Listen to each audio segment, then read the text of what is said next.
Welcome to another episode of Literary Musings, where we dive deep into classic literature and uncover the hidden meanings within timeless works. Today, we'll be exploring one of John Donne's most famous metaphysical poems, The Flea. This witty, clever poem uses an unexpected metaphor to explore themes of love, seduction, and desire, all wrapped in the guise of a tiny flea. About John Donne. Before we delve into the poem, let's talk a little about the poet himself. John Donne, born in 1572, was one of the leading figures of metaphysical poetry.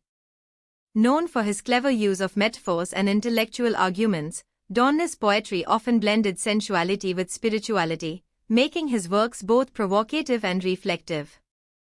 Donne's life was as complex as his poems.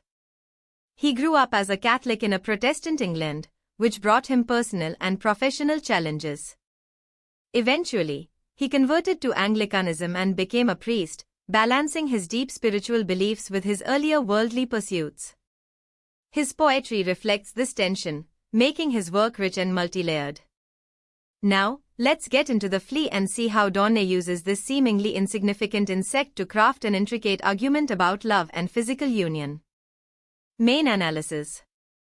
The Flea is a poem by John Donne wherein the speaker tries to seduce his mistress with an extended metaphor, suggesting that both of them have been bitten by the same flea. The speaker cleverly uses this to convince his mistress to have sex with him. As the poem begins, the speaker asks his lover to take a look at the flea and see how small it is, noting that it bit him first and now it has bitten her. The speaker argues that the blood from both their bodies has mingled together in the flea, and this is not sinful or something to be ashamed of. He further claims that the mingling of their blood inside the flea's body does not mean a loss of virginity. The speaker playfully says that the flea gets to enjoy his lover's blood without coating her and becomes fat as it digests the blend of their blood, which is more than they are allowed to do. In the next stanza, the speaker tries to stop his lover from killing the flea. He tells her that by killing the flea, she would be killing all three of them, himself, her, and the flea. He humorously declares that the flea represents their bed and their wedding chapel, and despite their parents' opposition, they are already united inside the flea's body, making it a sacred space. The speaker warns his lover not to commit the sins of suicide and sacrilege by killing the flea, as it would destroy their bond.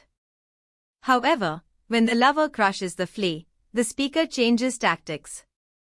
He calls her cruel and unpredictable and remarks on how she has stained her nails with the flea's innocent blood. He emphasizes the flea's innocence, pointing out that it only sucked a drop of her blood and didn't harm her. The speaker then dismisses her triumph in killing the flea, suggesting that they are now weaker for it. He concludes by reassuring her that if she gives him her virginity, she will lose just as little honor as she did by killing the flea. Conclusion.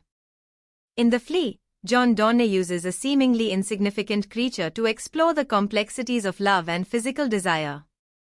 Through wit, irony, and the clever manipulation of metaphor, Donne demonstrates how intellectual argumentation can be used to challenge societal norms and ideas about love, courtship, and virginity. The Flea showcases Donne's talent for taking an ordinary event, such as the bite of a flea, and elevating it into a profound discussion on the nature of relationships. It is a prime example of metaphysical poetry, blending intellect with sensuality and humor.